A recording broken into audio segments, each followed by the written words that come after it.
NCP BJP के साथ जा सकती है। क्या हुआ उस अलायंस से? ये खूनी अलायंस है, इससे बर्बादी हुई है जम्मू एंड कश्मीर की। आज फिर से इन्होंने हाथ मिलाया। जतिन दीदी को मैं याद दिला दूं कि जब शेख अब्दुल्ला को पंडित नेहरू ने जेल में डाला था, तब यही नेशनल कॉन्फ्रेंस थी जो कांग्रेस वालों को गंदी नाली का कीड़ा बोलती थी कश्मीर में। नहीं, बीजेपी से डरना क्या है? बीजेपी के पास तो कैंडिडेट ही नहीं है। आप क्या बात कर रहे हो? बीजेपी अपने कैंडिडेट उतारे ना, पहले इन्होंने अपनी लिस्ट निकाल के वो कैंसिल करनी पड़ी। इनकी सरकार इतने साल यहाँ थी, एम फॉर्म हटा पाए?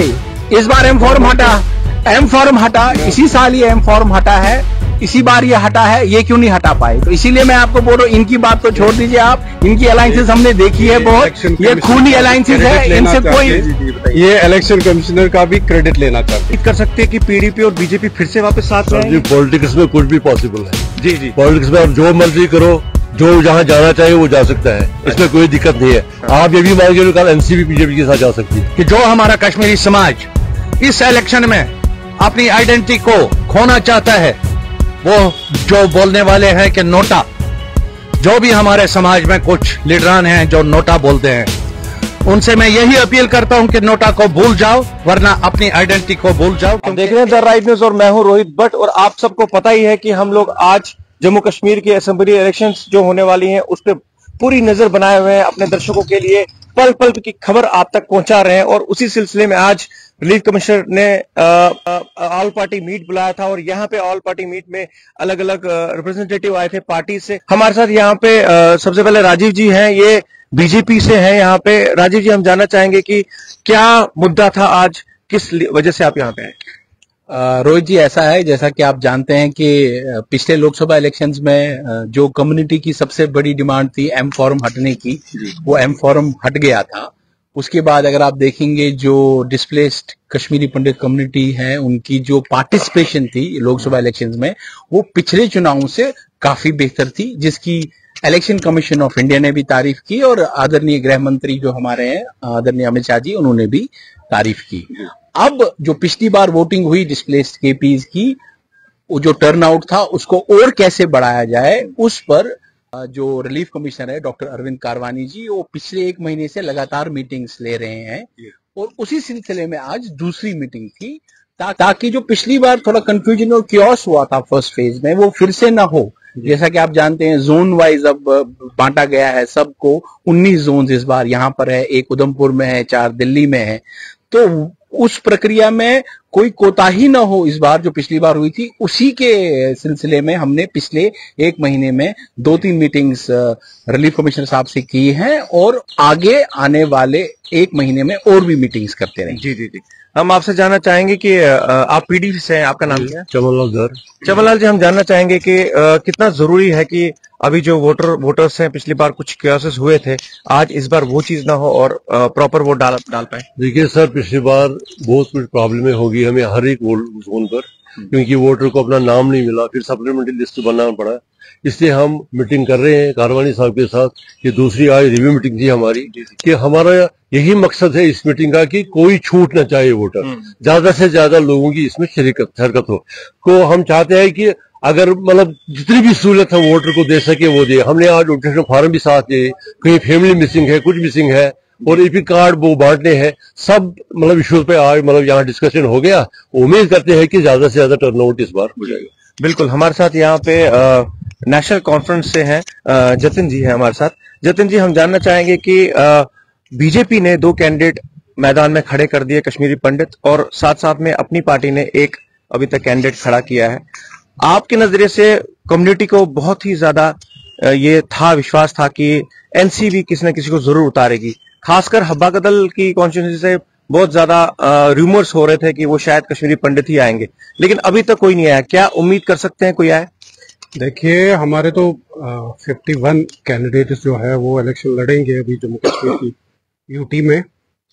चूंकि हमारा कोलेशन भी है कांग्रेस के साथ, इसलिए सीट शेयरिंग में थोड़ी सी एडजस्टमेंट्स करनी पड़ती है। तो हमें उम्मीद है कि आने वाले समय में हमारी हुकूमत आने दो, आप देखेंगे हम सबकी रिप्रेजेंटेशन को लेके चलेंगे और आपको सबकी रिप्रेजेंटेशन उस गवर्नमेंट में मिलेगी। जतिन जी, आप भी रहेगा, आप हुकूमत आने की बात कर रहे हैं, लेकिन आप इतने श्योर हैं कि हुकूमत आ जाएगी? डेफिनेटली। आप देखिए लोगों में आज रुझान है, लोग जान चुके हैं, जो पिछले 10 साल से हम यहाँ भुगत रहे हैं, वो लोगों को पता है और लोग जानते हैं कि किन मुसीबतों से हम निकले। तो इसलिए लोगों को पता है कि कौन सी पार्टी यहाँ पे उनके लिए काम करती है और कौन सी पार्टी इनके ख्याल रखती है।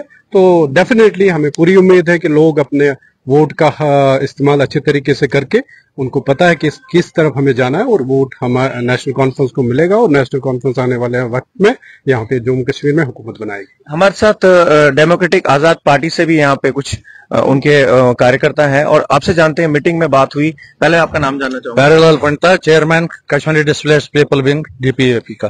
प्यारेलाल जी, मुझे आप बताइए कि आपकी पार्टी एक टाइम पे जब लॉन्च हुई थी तो बहुत ज्यादा हल्ला गुल्ला था, ऐसा लगता था कि बहुत सारी सीटें निकालेंगी, लेकिन आज खुद कम सीटों पे आप लड़ रहे हैं, वजह क्या है? वजह है कुछ हमारे चंद जो लीडरान थे कांग्रेस से कन्वर्ट हुए थे, उन्होंने धोखा दिया और उसके बाद भी हमारे आजाद साहब में इतना सितमना है कि उन्होंने हार नहीं मानी और अपने कैंडिडेट्स जहां जहां उनको मन चाहा नए कैंडिडेट्स लाए और पुराने कैंडिडेट्स भी जिन पर विश्वास था उनको लाए। और अभी 2 कॉन्स्टिट्यूंसी 2 ये फेज बकाया है, उनमें भी हमारे कैंडिडेट्स आ रहे हैं। इसलिए हमारा आजाद साहब कभी हार नहीं मानने वाला है। और मजीद जो आज मीटिंग थी, मीटिंग में मैं आपकी वसातत से यही अपील करता हूं, जो पीडीएफ इन्होंने दिए हैं, अगर उसमें किसी को ऑब्जेक्शन है उसके लिए अपने जोन पर जाए और बीएलओ से मिले, उसके लिए ऑब्जेक्शन फॉर्म निकाले हैं इन्होंने और बाई संडे या मंडे तक वो अपने ऑब्जेक्शन फॉर्म व्हाट्सएप में भी भेज सकता है जो हेल्प डेस्क है, और या जोनल अफसर या अपने बीएलओ को दे सकता है ऑब्जेक्शन। अगर उसको कोई वोट कहीं दोबारा कहीं अपना पोलिंग स्टेशन पर नहीं आया है, जो जगटी में रहता है उसको रिहाड़ी में आया है, वो ऑब्जेक्शन फॉर्म भर दे जोनल अफसर पर, हजारों में वो फॉर्म अवेलेबल है। और दूसरी बात, मैं आपकी वसातत से और एक अपील करना चाहता हूं कि जो हमारा कश्मीरी समाज इस इलेक्शन में अपनी आइडेंटिटी को खोना चाहता है, वो जो बोलने वाले हैं कि नोटा, जो भी हमारे समाज में कुछ लीडरान हैं जो नोटा बोलते हैं, उनसे मैं यही अपील करता हूं कि नोटा को भूल जाओ, वरना अपनी आइडेंटिटी को भूल जाओ, क्योंकि एक ही वोटिंग राइट्स हमारा इस वक्त आइडेंटिफिकेशन है कश्मीरी पंडित होने का और कश्मीर वैली से बाशिंदा होने का। इसलिए मैं उस समाज से जो नोटा नोटा करता है अपने कमेंट्स में, जो व्हाट्सएप मॉन्गर्स हैं, कमेंटेटर हैं, उनसे मैं अपील करता हूं कि अपना ये लास्ट राइट भी वैली का बाशिंदा होने का मत खोल दीजिए और लोगों को गुमराह मत कीजिए नोटा नोटा कहकर। और हर एक को मैं अपील करता हूं कि वोट डालिए और अपना वोटिंग राइट पाइए, ताकि हमारा वैली के साथ ये आइडेंटिफिकेशन बदस्तूर रहे। जी संजय जी, आपसे जानना चाहेंगे कि आपकी पार्टी से भी उम्मीद थी कि कोई ना कोई पार्टी में कश्मीरी पंडित कहीं ना कहीं से लड़ेगा जरूर, लेकिन ऐसा कुछ हुआ नहीं। क्या आगे हम एक्सपेक्ट कर सकते हैं?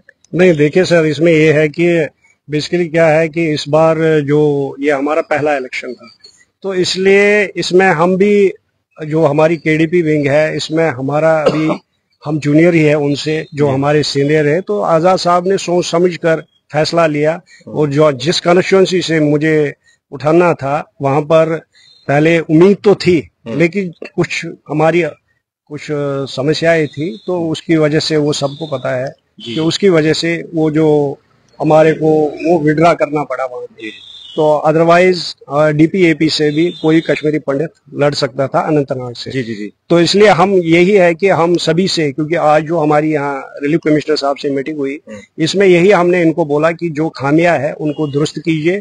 तो उन्होंने हमें आश्वासन दिया है कि आपका जो नेक्स्ट जो हमारी मीटिंग है उससे पहले जितने भी समस्याएं हैं वो खामियां जो है वो दूर हो जाएंगी। और दूसरा, हम वोटरों को यही अपील करते हैं, कश्मीरी पंडित को, अपनी जो विस्थापित लोग हैं उनसे यही गुजारिश करते हैं कि आप बड़ी मिकदार में, क्योंकि देखो ये डेमोक्रेसी है, इसमें हम नोटा लगाएंगे, वोटा करेंगे, वो नहीं चलता है। इसमें हमारे को, जब तक हम पॉलिटिकल हमारी को पीछे सपोर्ट नहीं होगा, हमारी जो कम्युनिटी है वो कहीं सरवाइव नहीं करेगी। इसलिए मेरी सभी कश्मीरी अपने विस्थापित लोगों से यही अपील है कि आप भारी मिकदार में अपने वोट डालिए और फिर देखिए जिसकी वो हुकूमत बनेगी वो दूसरी बात होती है, लेकिन अपना हक जो है हमारा वोट का वो दे दीजिए और उससे हमारी जो क्रेडिबिलिटी है वो हमारी सेंटर तक भी जाएगी और उसके बाद क्या होगा वो तो भगवान को पता। बिल्कुल वोट एक राइट होता है, हक होता है, वो जरूर करना चाहिए, क्योंकि पार्लियामेंट इलेक्शन में भी हमने देखा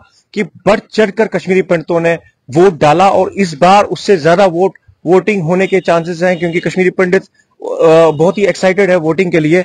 जतिन जी, हम जानना चाहेंगे आपसे कि क्या बीजेपी से आप लोग डर गए कि आपने कांग्रेस के साथ हाथ मिलाया? नहीं, बीजेपी से डरना क्या है, बीजेपी के पास तो कैंडिडेट ही नहीं है। आप क्या बात कर रहे हैं? बीजेपी अपने कैंडिडेट उतारे ना, पहले इन्होंने अपनी लिस्ट निकाल के वो कैंसिल करनी पड़ी, इतनी इनके अंदर अभी हलचल मची हुई है।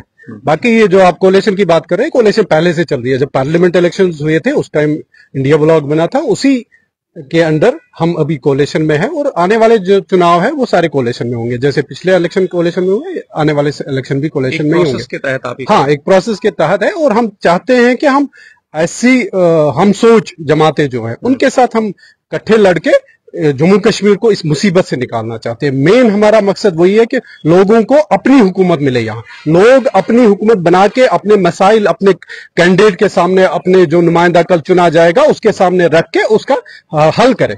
ये जैसे हम अभी तानाशाही में फंसे हुए, हम अफसरशाही में फंसे हुए, किसी का कोई काम नहीं हो रहा है, बेरोजगारी देखिए कहाँ पहुंच गई, महंगाई देखिए कहाँ पहुंच गई है, हर तरफ आप देखिए मतलब वो तांडव सा मचा हुआ है। तो इस चीज को रोकने के लिए हमने कहा कि हम ख्याल जमाते जो है उनके साथ मिलकर लड़ेंगे, और यहाँ जम्मू कश्मीर में एक अच्छी हुकूमत देंगे जो लोगों के काम, लोगों की मुसीबतें, लोगों के मसले हल करें। राजीव जी, जतिन जी ने कहा कि कुछ भी नहीं हो रहा, तांडव मचा हुआ, हर तरफ त्रहिमाम हो रहा है, क्या कहेंगे? और आपकी पार्टी क्यों लिस्ट कैंसिल हुआ, ये सब चीजें?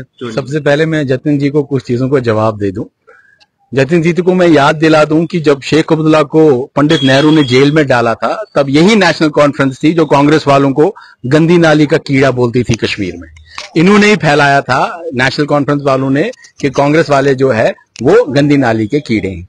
इन्होंने शेख नेहरू अकॉर्ड किया, इन्होंने राजीव गांधी राजीव गांधी फारूक अकॉर्ड किया, राजीव फारूक अकॉर्ड हुआ, नेहरू इंदिरा गांधी फारूक अकॉर्ड हुआ, बहुत से इंदिरा शेख अकॉर्ड हुआ, नेहरू शेख अकॉर्ड हुआ, और राजीव गांधी और उमर फारूक अकॉर्ड हुआ। वो सब अकॉर्ड्स हुए, उसमें क्या नेशनल कॉन्फ्रेंस और कांग्रेस की जो अलायंस होती थी। आप मुझे बताइए क्या हुआ उस अलायंस से? ये खूनी अलायंस है, इससे बर्बादी हुई है जम्मू एंड कश्मीर की। आज फिर से इन्होंने हाथ मिलाया, इनको अपना पास तो याद नहीं है। खैर, इनकी अलायंस आप देख लीजिए, एक पार्टी जो यहां इतने साल से शासन कर रही थी वो 50 सीटों पे लड़ रही है, एक 30 सीट पे लड़ रही है, तो उसी से आप आकलन कर लीजिए इनकी हालत क्या है।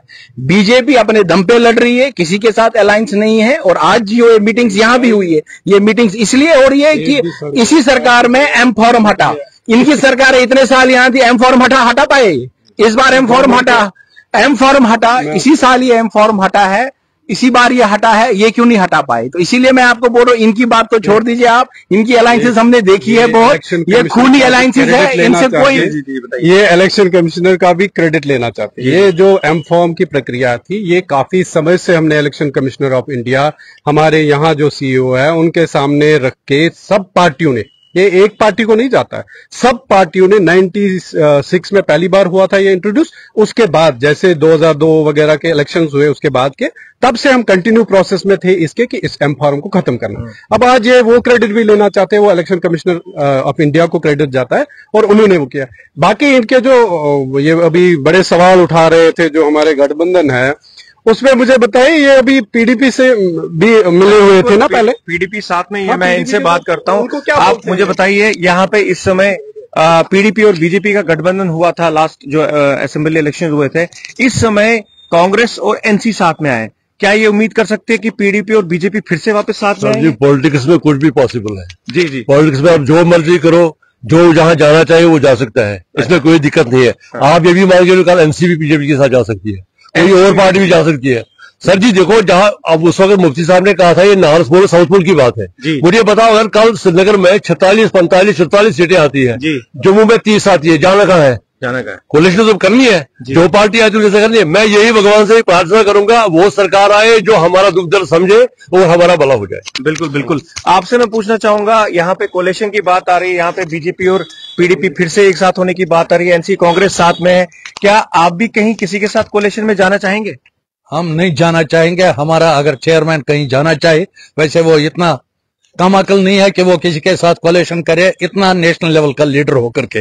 और ये जो जमाते हैं, इनको कुर्सी की लत पड़ी है, इनको किसी से भी जब कोलिशन करनी पड़ेगी एक कुर्सी के लिए, ताकि अवाम को गुमराह करेंगे और अवाम का खून पिएंगे जैसे पीते आए। और बीजेपी के जो डिक्टेटरशिप है उसको कायम रखने के लिए बीजेपी किसी पार्टी के साथ भी आप भी तो कांग्रेस से ही आए। हमारा चेयरमैन कांग्रेस से आया, मगर वो मजबूर हुआ कांग्रेस की नीतियों को देखकर अपनी पार्टी बनाने का और कांग्रेस से निकलने का। वरना 50 साल का रिश्ता कौन छोड़ता है। जब उसमें गलतियां दिखाई दी तो निकला अपने आप को बचाने के लिए और नई पार्टी बनाई।